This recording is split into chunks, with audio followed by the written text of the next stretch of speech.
Knicks have lost 2 in a row. We're running this SportsCenter right into NBA Countdown, top of the hour.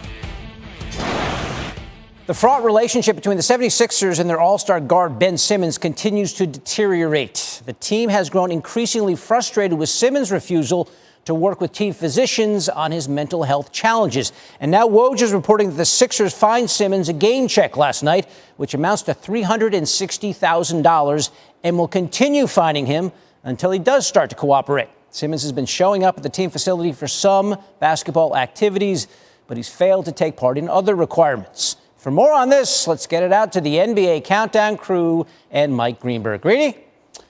All right, D. Lloyd, thank you very much. Here, as always, with Michael Wilbon, Jalen Rose, Stephen A. Smith, and that is the top story here from the NBA tonight. Let's get into the specifics here.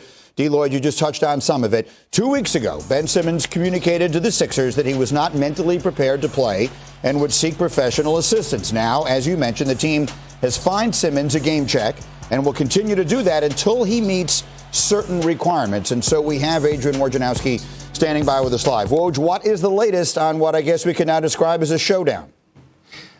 Greeny, in these 2 weeks, the Sixers wanted Ben Simmons to meet and consult with their own doctors. He hasn't done that. They wanted information about the doctor, the professionals he's meeting with through the Players Association. They say he's not given them that. And so the Sixers feel like they have no choice now but to start fining Ben Simmons again. And not only are they going to fine him for not getting his cooperation on the mental health medical front, but also, for his day-to-day basketball responsibilities around the team facility, missed film sessions, strength and conditioning training. So in these 2 weeks now, the Sixers have gone back to where this started, fining Ben Simmons, and no closer to having him back on the court and no closer to a trade, which obviously is what Ben Simmons has wanted all along. All right, Woj, thank you. Stay close with anything further details. Meanwhile, Stephen A., I'll start with you on this here. We've been wondering, how is this thing eventually going to get resolved? Does this feel like the beginning of that? Is this the beginning of the end of Simmons in Philadelphia? Well, I just think it's the beginning of the end of a really ugly scenario taking fold. The reality of the situation, both sides are arguing BS on the other side, and both of them are right. If you're the Philadelphia 76ers, you're Ben Simmons, you're talking about you've got some emotional and mental health issues. You're still there. You're healthy. You have the ability to play, but emotionally and mentally, you don't feel that you need to be there. Okay, they understand that, but you still want your money, which is why you came back from L.A. You're Ben Simmons. You're looking at the Philadelphia 76ers. You're fining me for not being at shoot-around, but I was at shoot-around. You're talking about I didn't do these drills or whatever, but I did what you asked me to do. So in the end, this is not about Elton Brand or Doc Rivers, who clearly had a better relationship with Ben Simmons at one point in time or another. This is about Daryl Morey and Sixers ownership, who don't appear to have any kind of relationship with Ben Simmons at all. And they're the ones calling the shots, and they're going to bring the hammer down, and we're going to see what's happening. I saw for years if you were going to build around Joel Embiid that he and Simmons didn't fit long term. You bring in Daryl Morey and Doc Rivers to actually get a deal done. They don't get a deal done. He goes out and he struggles. Y'all lose against the Hawks, an up-aspiring team that y'all shouldn't lose to, and he plays horrible. The only way you can now move him is for the other 29 teams to see him play basketball. Yes. We've seen him struggle against the Hawks and score 0. We've heard him say he had a bad back. We've seen him say he had some mental issues. If these are the cases, they can't move him. Right. He's going to have to find a way to be competitive in a uniform in order to get moved. So I'm back to the question that I asked on opening night to you, Michael Wilbon. Is he going to actually wind up playing for the Sixers? I don't think so. I don't think it's possible. And I understand exactly what Jalen is saying in terms of building one's value, and that makes sense intellectually. But this has all the toxicity and the drama of what?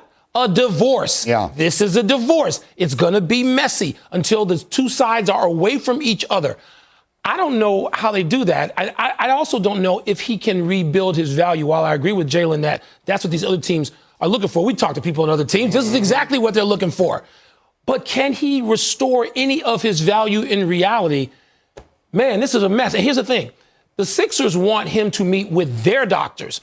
They're saying, wait a minute, you think you're eligible to play for these other 29 teams?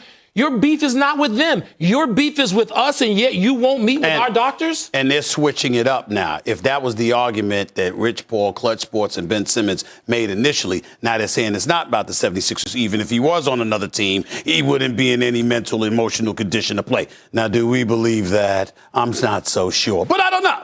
I don't know. So I'm not going to say that. What I will tell you is this. At the end of the day, here's what it comes down to. Jalen's absolutely right. His value will only elevate if he gets back on the court and shows what he's made of. The flip side to it, though, is since you know that's not his intent, if you're the Philadelphia 76ers, the only reason why you would come up with a plan of this nature is because you know you have the support of the league to do so, because you don't want a precedent established that, excuse me, I just cry wolf, and I don't mean to say I'm not trying to diminish any mental health issues. Of course you're not. Yeah, we're not doing that. But the bottom line is, you're not going to get to come to us and say you can't play, but you still want your money. The league is not going to support that. Well, how about this, though? Super quick. If you're going to move him, an all-NBA player, going into last year, you could have did it for an all-star. Yeah, that's right. You can't do it now. Can't do it now. So the only way you could do it is for him to rebuild his value. It's going to be very interesting to see. We'll talk much more about this when we get to the top of the next hour for the NBA Countdown. And then we're leading into the Knicks and the Bucks.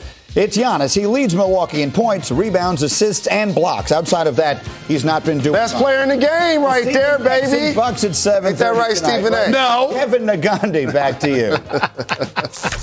All right, Greeny, thank you. We have some more breaking news on Odell Beckham Jr. Adam Schefter will join us with the very latest. Has the story taken another turn? Plus, how the Suns are responding in the wake